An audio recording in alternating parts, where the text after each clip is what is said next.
Hello, my astrology friends and family from around the world. This is Lada from AstroladaOfficial. And today I have a guest, one of the best teachers of astrology that I know. And you all know him. This is Astro Victor. Hello, Victor. Hi, good morning, good afternoon, everyone. Nice to be here again. I'm very excited about this topic because we don't have, if we have just one video about relocation and what is the ideal place for one to live. And Victor will talk to us, will give us some incredible insights from his experience about what is the best place. Plus, he's offering an 8-week course on relocation, which includes not just the astrocartography, the lines, but the relocated chart and the local space chart and how to determine where to live. What else is on the course? We're gonna be talking about ideal homes because we should not forget that the natal chart is the imprint of our soul. So we're gonna have to look at that because one of the big mistakes I usually see on Facebook groups and conversations about relocation is that, oh, you want to find love, go to your Venus line or go to your Jupiter line, and that's not true. I mean, you can have a very dysfunctional Venus and Jupiter, and then it's not going to help you whatsoever. So one of the foundations we're going to cover shortly within about a 4-hour class is that we're going to be looking at the strength of the planets. Without that, it's impossible to determine your best place. And we're not just going to be looking at the basics, but actually, William Lilly has got at least 72 criteria of determining what the best planet is of your chart. We are not going to look at all 72 criteria, but at least we're going to be looking at least 28. So, and then we're going to score each planet, which takes time, but it's very much worth it because no matter which astrocartography technique or relocation technique you use, it's based always on your strongest planet. And the strongest planet needs to be in an angular position so that it can have an impact on your life. So to give you an example on that, whenever I relocate, and then I tend to move a lot, every 3 months I'm somewhere else. My moon in Sagittarius wants to be experiencing as much as possible. I always make sure that wherever I go, Jupiter, because that's my most functional planet, it has got at least 28 points. Anything above 17 is considered pretty high. To be in an angular house, or at least to be in its joyful placement, which is the 11th house. If it's not there, I wouldn't go. Even though if I go on the astrocartography line and then I see that Jupiter is trining my ascendant, great. But if it's trining from, the 9th house, which is a good house for Jupiter, but not the bestest place, I might not consider it. But if I find something where Jupiter is in the 11th, I'm going to choose that one instead. Now, just a fun fact, this year I went through, because I was like, no, I need to move somewhere. And I spent 3 days, full 3 days, going through my astrocartography map with different techniques. And I went through all countries. It's a huge job to do, actually. So it is a lot. But I came up with a list of countries, and most of my best places actually in Africa. Which I'm not too sure about. So that's why we're going to have to look at the natal chart. It's extremely important what the natal chart wants from us, because let's say if your 4th house cusp or your moon is in a hot sign, then you need hot weather, Oh, for like instance. moon in Or Sagittarius or Leo or exactly, or in Aries, or maybe moon in Aries is going to need, I don't know, a competitive, like there is sport, for instance, going on, maybe a fighting sport or running or something like that. We need a running path or whatever it is. But we're going to have to determine that in order for us to find the best place. Otherwise, we might just feel that, it's not working for us. So that's one of number one rule. The second one is when we are doing a relocation consultation with someone, is that we're going to have to ask the client why they want to move. And maybe they want to move because they want to find love, or they want overall when they say we want overall a better life, that's not always a smart answer because, you know, I can boost some area of your life and I might not be able to boost the other part. So we're going to have to be a little bit more specific about it.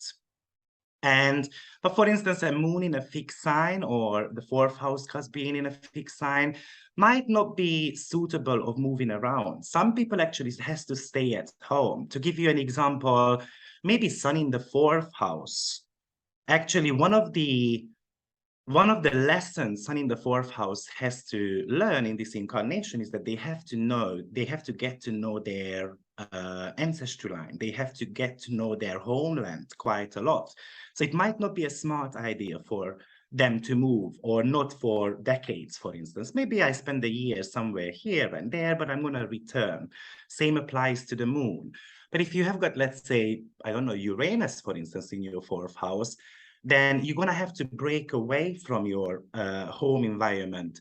And it doesn't mean that I'm going to be cut ties with my parents and so forth, but I just need to reinvent my personality, reinvent my kind of foundation. And that's what the fourth house talks about. So the first couple of lessons, we're going to go through the ideal home environment, what the soul needs to improve, to kind of nourish the soul. And then after, I'm going to be introducing minimum 3 techniques. And the last couple of classes will be about timing of move, as well as using your progress chart, for instance, with relocated energies, as well as we're going to put a solar return chart on your relocated chart. So we're going to look at some timings as well to determine what you should be expecting. So that's going to be basically the course outline. Can I ask you something? What would be more important for your ideal place to live? The sign on the cusp of the fourth and the sign of the moon, or if there is a planet in the fourth? What have you seen to be more powerful? Definitely, I think the most important one is going to be the moon, because moon is going to be describing for us what makes our soul happy, but also where you can kind of build a home for yourself, where your soul can grow the most. And we're going to have to, you know, when I read, for instance, the Nadir or the IC, I always combine that with the moon placement anyway, because those two are going to be giving us an information about not just relocation, but as well as something to do with our foundation, where we come from. I think the fourth house is a very complex house, actually, and then it needs to be read in more detail. But anyway, so moon would be the most important one. Planets in the fourth house would be giving us indications of maybe what hinders us from moving, as well as what additional details we need in a home environment. So for instance, Saturn in the fourth house would indicate, you know, this is a very much feared position to have Saturn in the fourth, but my experience is that over time, actually, those people become content with their life. At the beginning of their life, it's difficult, but then they realize the power of being alone, or the power of kind of living a hermit life. Meaning that maybe the moon is going to be in Leo, and moon in Leo wants to be living in a city center, for instance, or it wants to be in Las Vegas where the celebrities are. It wants to be treated like a queen. I want to be walking on a catwalk. But Saturn in the fourth house kind of indicates that, you know what, I want to live my life when I'm older, because the fourth house is actually about old age. It talks about your beginning because that's the womb, but also it talks about your funeral.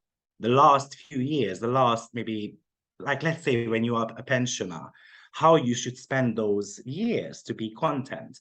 So Saturn would indicate there that I need to be living in a remote place. I need to be connected with maybe mountains and you know, something which is a little bit of a drier place, not so sunny. Not necessarily the darkness which we need to be focusing on. We're trying to pull the positive meanings of those planets, because once we integrate that into our soul, which is the fourth house, our kind of like the one part of the subconscious, then it really talks about that planet can promise something good. So Saturn is about, you know, having a small, maybe a wooden house, for instance, with a little bit of a pizza maker outside or a bread kind of thingy maker, and then it just nourishes Saturn's soul. Mhm. So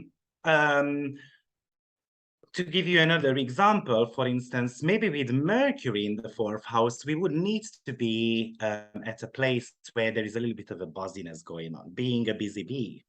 But also maybe Mercury, who is able to travel between dimensions. That's why in ancient astrology it rules the dreams rather than Neptune. It might be about, you know what, when I want to be hiding, because Mercury had the ability, that was the only god who was able to go down to the underworld and bring back lost souls into the living, or he had the ability to travel to the sky also. So it's somehow connecting Earth and sky. So Mercury can represent there that, you know what, I want to spend 3 months here and 3 months there. I want to be on the beach for 3 months, and then I want to be in a quiet place for 3 months. And when I feel like going back to, you know, a busy lifestyle, then I'm ready, and then I go back. So we're going to look at those as well, planets in the fourth house, briefly, what they can indicate, and all the aspects to the moon as well, because that's going to give us further indications. For instance, my moon is in Sagittarius, conjunct Jupiter, conjunct Uranus. So surely a small city would never fit me. Uranus, which is the planet of excitement, I need excitement. I need to be surrounded by unique people. And Jupiter, which is the planet of experience, I need to be able to see something, for instance, you know, sightseeing or have a club or having a beer or whatever we want to be doing. Contrary to the popular belief, plenty of people tend to believe that Moon in Sagittarius is, for instance, a energy where they always need to be constantly on the go. That's actually not true. Moon in Sagittarius loves to travel, but it always wants to return to their home. And the home, it's not the home country. It's a place where you put your hat, where you hang your hat. But they need privacy. And then when they are recharged, then they go out again to the world, enjoy life for a certain amount of time, and then they want to spend time again at home. Mhm. So that's, I just wanted to put it out there because plenty of people think that Sagittarius moon is one of the most sociable one, and it's very sociable. It just needs privacy also. So we're gonna be definitely looking at free relocation techniques. One of them is going to be, probably that's the easiest one and probably the most popular one as well. We simply gonna be relocating the chart, and we're gonna compare that with the natal chart.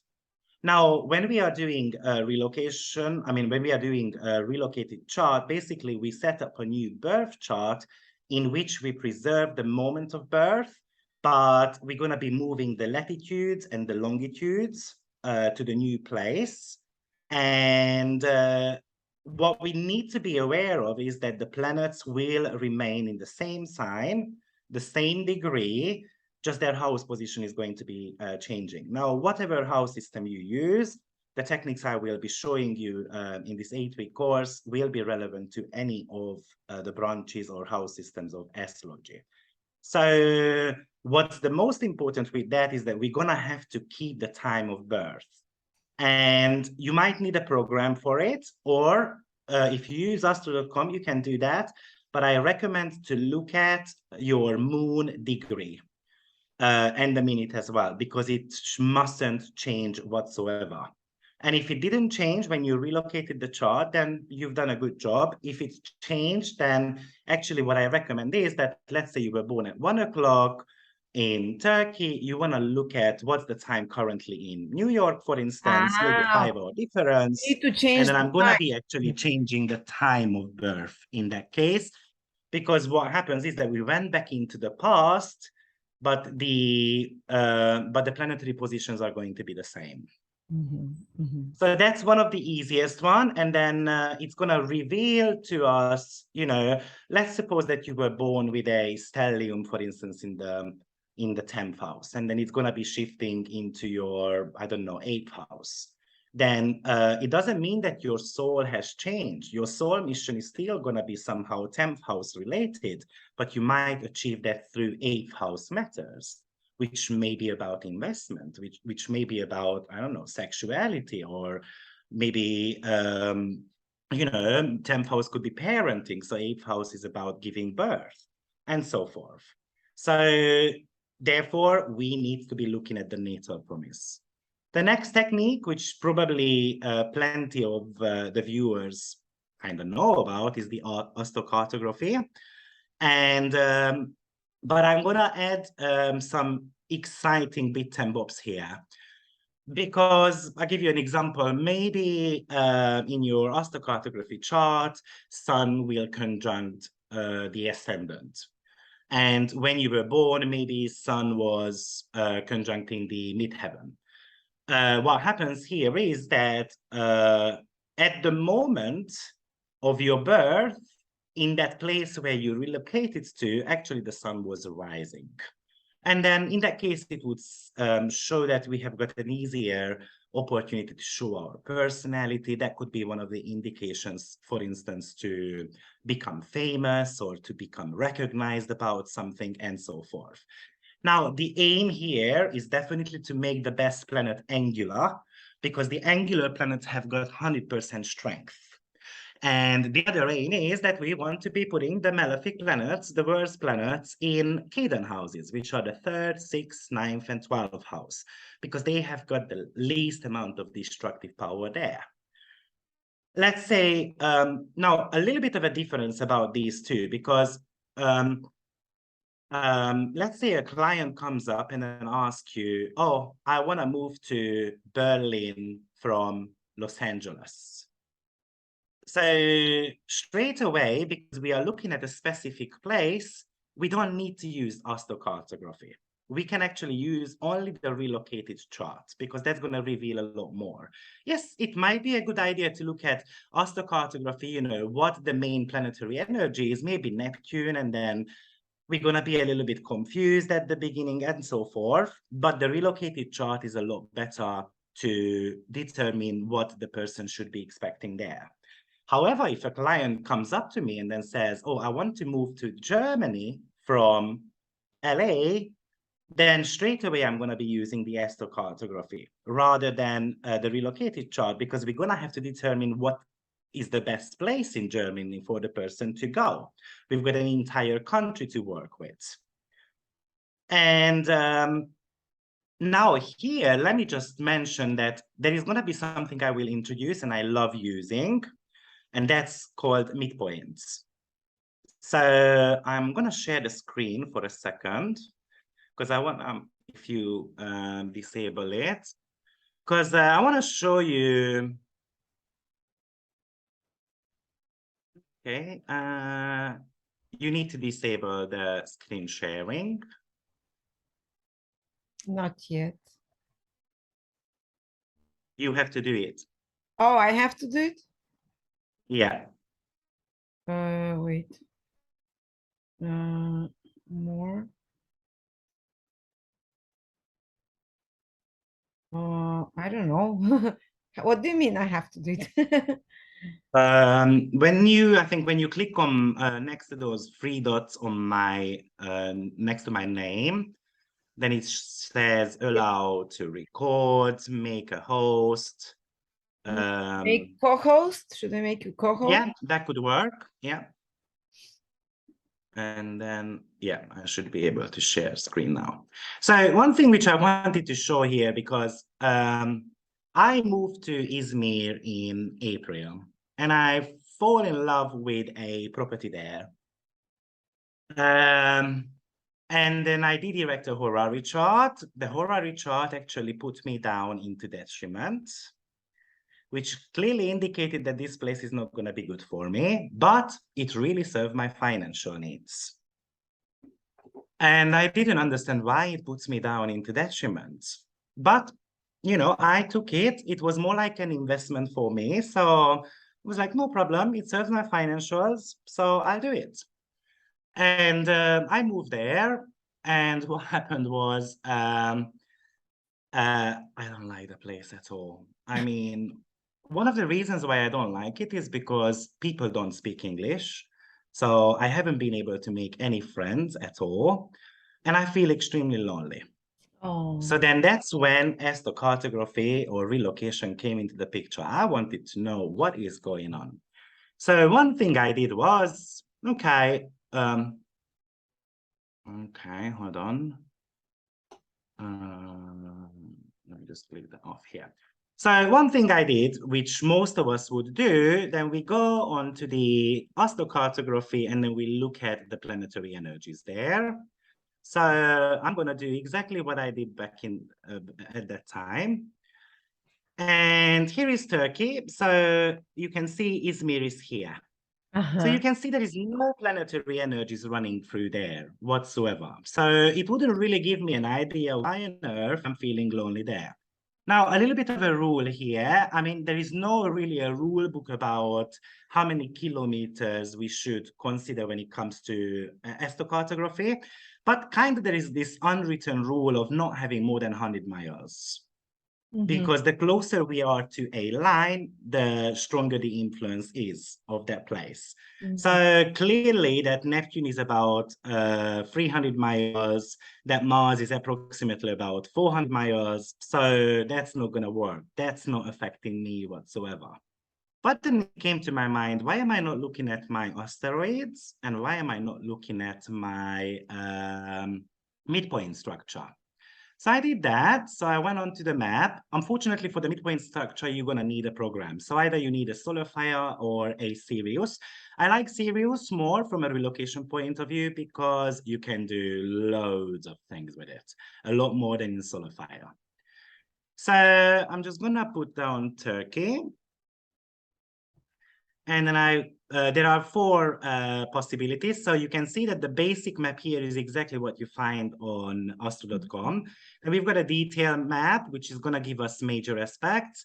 Very detailed, it gives us aspects and midpoints. And then if you want extremely detailed, it comes up with minor aspects and midpoints and major aspects. It is a very complicated one. So I like number 3.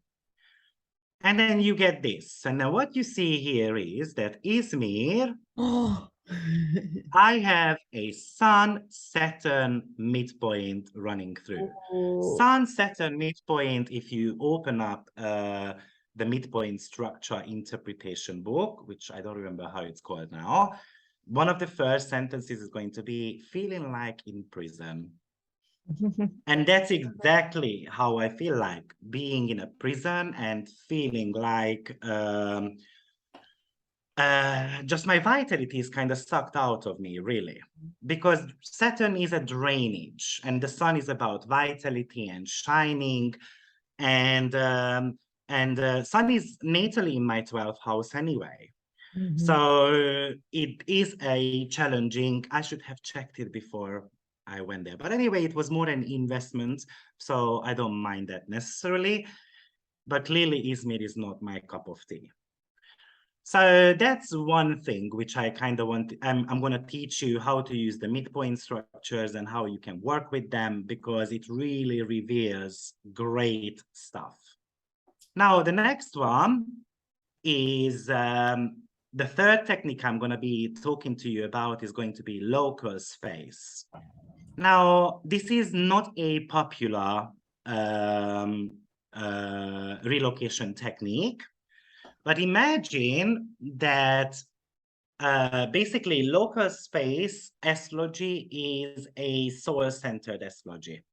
So it looks at everything from a U point of view rather than looking at it from longitude and latitude point of view. And imagine that you are the middle of the chart and let's say you have got a planet, for instance, on the IC. What happens is that we're going to be projecting, maybe I should be actually sharing the screen back and then I can show. What we're going to do is we're going to be projecting that planetary energy, not just at the bottom of the chart, but to the top of the chart as well. And then we're going to draw a line there. If you have got a planet in the 2nd house, then you're going to project that planet to the 8th house, and then we're going to have a line there. So how that looks like in real life, and I'm going to show it here because we can use this for local space. Oh, sorry. Clicked on the wrong one. Here, AstroClick local space.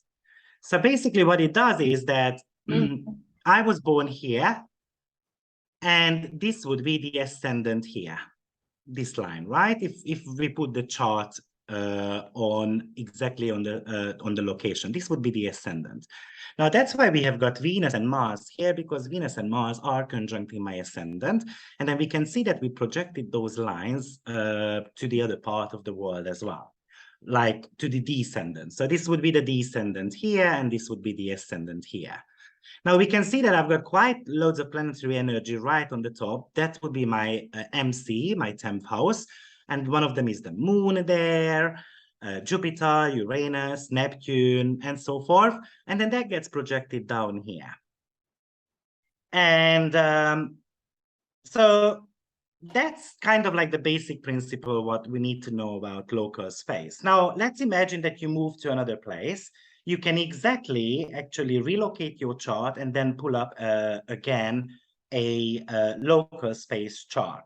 Now, what's interesting about local space, I kind of call it as the feng shui of astrology, because local space, you can actually furnish your house as well, according to astrology. So you can put in the Venusian corner, you can put your, I don't know, jewelries, or you can put a Buddha there, and so forth. So I'm going to teach that to you, how to kind of do your home environment with local space. Yeah. You can find the best corners. So it's really feng shui type of things, just with your own chart. It's very exciting. But today I'm not going to show you that because it's a little bit more complicated.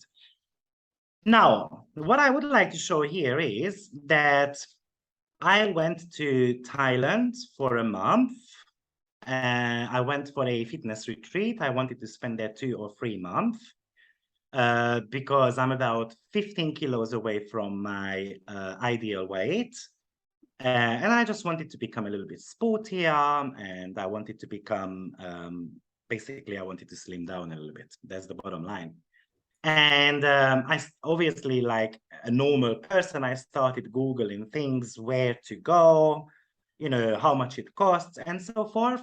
And then I found this place called Hua Hin, and I did look at my Astrocartography there, and that is a Saturn-Pluto midpoint place for me. So I thought, okay, Pluto transformation, Saturn self-discipline. So I'm going to learn how to eat properly.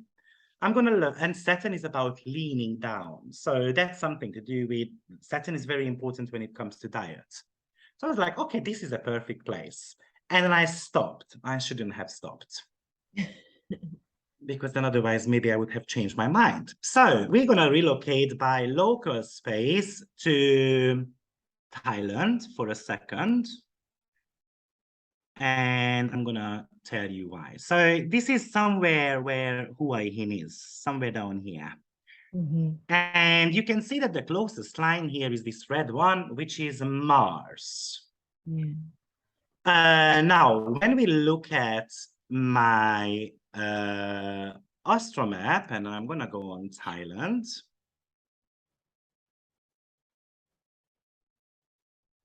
Oh, sorry, I wanted number 3, not number 2.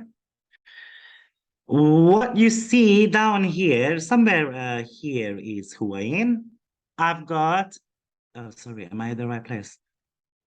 Yeah, so somewhere Hua Hin is here.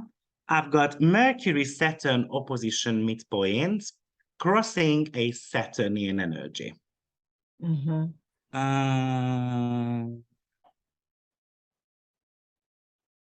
Hold on, it's meant to be Pluto and, hold on, maybe I need to go a little bit down. Bangkok, so I'm guessing, hold on, just a sec.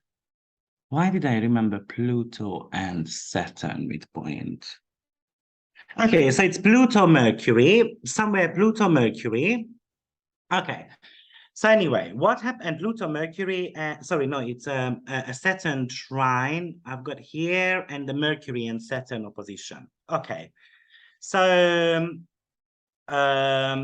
what happens is when we combine these two, Mars is crossing, Mars in local space is actually crossing my Saturnian line, which is, if one of the meaning of that is breaking Mars bones, Saturn. Yeah. Saturn kind of represents falling down. Now, if I just went with the Saturn trine, no problem, but we have got a Mars energy also there. And once you've done this, the next thing you can do is you relocate your chart, finally, and then you want to see other bits and bobs. And I did that. So, yes, and we're going to go to who I am. And what you see here is that the rising sign is on 14 degree of Gemini, which really talks about mobility, movements. Mars is bang on squaring my rising sign. Oh, yeah. Mars is the ruler of the sixth house of Saturn. So sixth house is something to do with accidents. So I am very accident prone here. And basically what happened was I was doing a Muay Thai lesson, and we were kind of fighting with the trainer, and we were practicing back kick. And I kicked his chest by accident. He didn't use the pads properly, and I didn't look behind. So I kicked his chest, and then it went purple straight away. I guess I kicked too big. And so he was like, can you just practice on the sandbags? So I did that. And what happened was I kicked the bag once, and then I wanted to kick it again. And I didn't look back. So I kicked the air, the bag came back, hit my leg, and then I fell on the floor right on my right knee. Oh. And I didn't feel it. I was still fighting for another 10 minutes. Then I sat down for lunch. And then when I wanted to stand up, I couldn't stand up anymore. And I think these, when I combine these three relocation techniques, it does show that I can be prone to inflammations with that Mars, accidents, health issues, and so forth. Mars squared the Ascendant. That's And Mars squaring the Ascendant is one of the accident-prone constellation, or when Mars is actually transiting the Ascendant, and so forth. So yeah, I mean, this is what I'm gonna kind of teach you in the class, how to bring all this information together so that you can make more accurate kind of predictions, as well as you can find better places for yourself. However, I would like to point out that there is no such a place which we can call perfect. So the whole idea here is that we are going to be boosting planetary energies so that you can turn certain things better, and certain parts, unfortunately, of your chart will remain weaker, and you're going to have to work on those. Still very hard.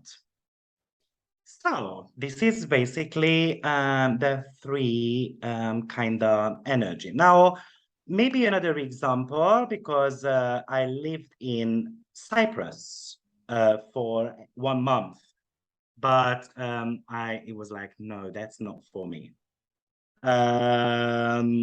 It just, hold on, I need to go back.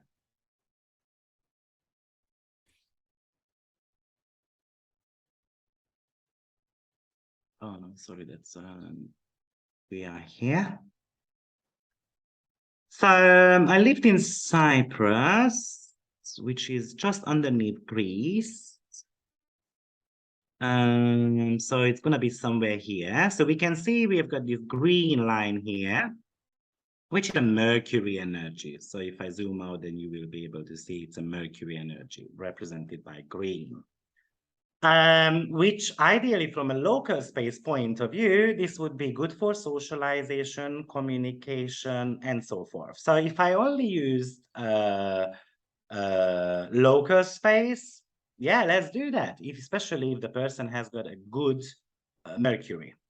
Now, when I go on to planetary lines, we might want to see also what is happening there.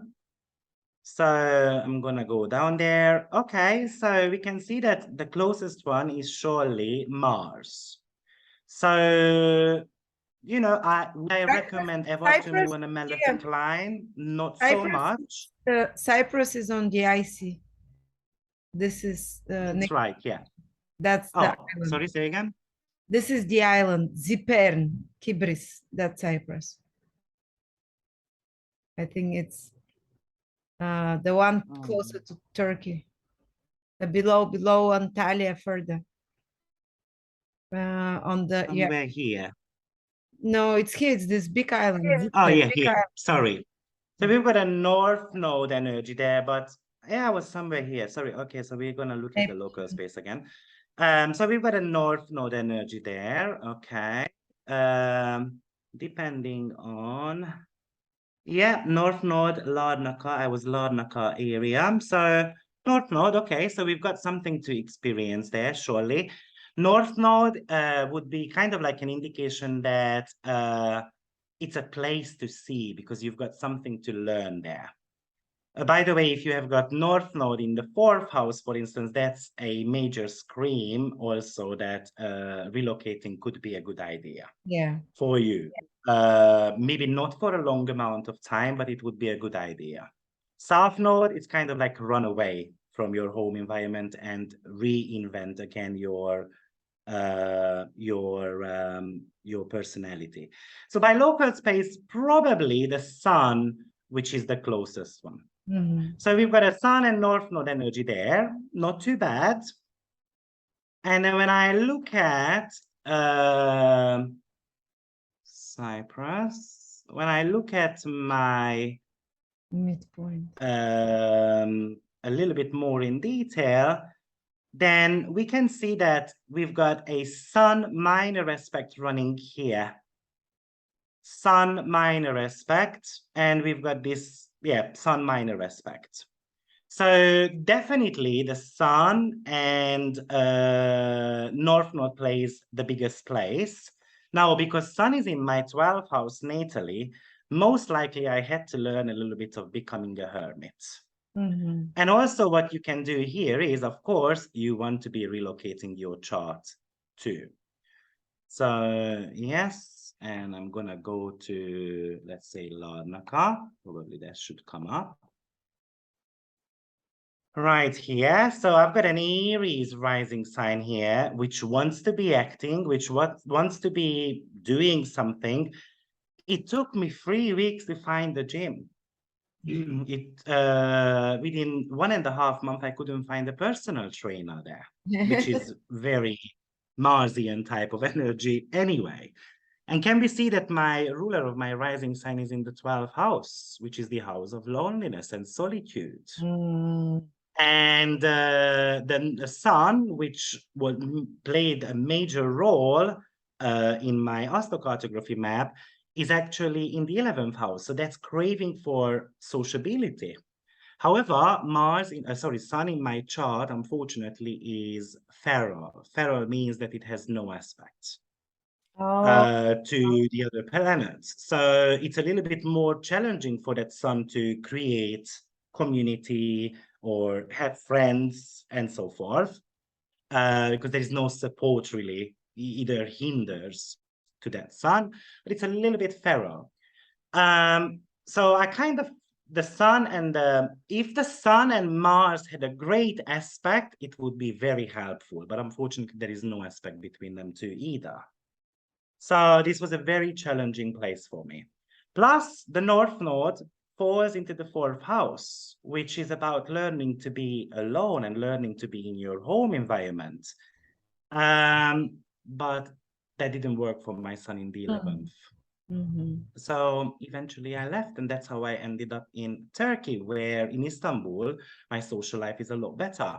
In Istanbul, I'm on a moon Mercury midpoint energy, and definitely that helps quite a lot with my socialization skills. And here it's easy to meet people. You just meet them even on the street. It's a lot easier than than, for instance, in Izmir or in Cyprus. You lived for a whole half a year in Sofia, Bulgaria as well on your Mars line. What is your experience there? Mars was on your ascendant there. Mars was on my ascendant, and I fell in love with sports. Wow. That's where I started going to a personal trainer, and then I met him 6 times a week. Wow. And that's where I pretty much started this whole kind of like transformation, really. Yes. I really much enjoyed it. I mean, you can see it's still on my Mercury from a local space point of view. Yes. So you were From you were going out a lot, I remember. Well, that Mercury can help with that. It depends on the rest of the relocation techniques, though. So, well, yeah, we've got Mars line running there. And then when I relocate the chart here, I don't remember what I had in Bulgaria. Just number 3. We are not interested in where is Sofia here? That's Plovdiv On the left side. on the left, somewhere here. So No, Mars again. yes, very close to Oh, Mars. Sofia. Yeah, I can see. Sorry, Sofia. So we've got a Pluto Ye- energy there. So basically, imagine that Pluto is crossing my Mars, which Like, is very much about, and Mars was on my ascendant, so it talks about the transformation of the body. So it's absolutely making sense. mhm. I liked Sofia, actually. I did. I wish Just too people cold there. spoke more English there too. For me, winter is too cold, so that's why I left. Yeah. Yeah, that's Well, why I thank left. you so much, Victor. That's fascinating. And I was thinking about where I felt the happiest, and that's Hawaii. And my moon is right on the ascendant there, angular, and my moon has trines, a lot of trines in Leo, sunshine, tropical weather. And so, yeah, and it's angular in my natal chart, so I moved it there. So you're very right. So we shouldn't just look, oh, Venus, Jupiter line, let's go there. Find your best planet and make it angular to see what happens. Relocation is a topic where my experience is that this year I had a lot more relocation readings than ever. I think I do at least 2 a week, which wasn't shocking to me because last year when I was preparing the material for 2022, one of the things I said is people will want to relocate. People will want to Mhm. go to other countries due to price problems and so forth. And I can clearly see that people are feeling very agitated about what's going on in the world. So they want to find a better life for themselves. So this is one of the reasons why I wanted to put together this course, which I think it's suitable for those people who are not so familiar with astrology, but you need to have basic knowledge. You need to understand the planets, the houses, the signs, surely, and the rest of them I will kind of teach you. You're going to have to understand what does a Mars and Saturn square mean. So you're going to have to have basic knowledge. And it had it my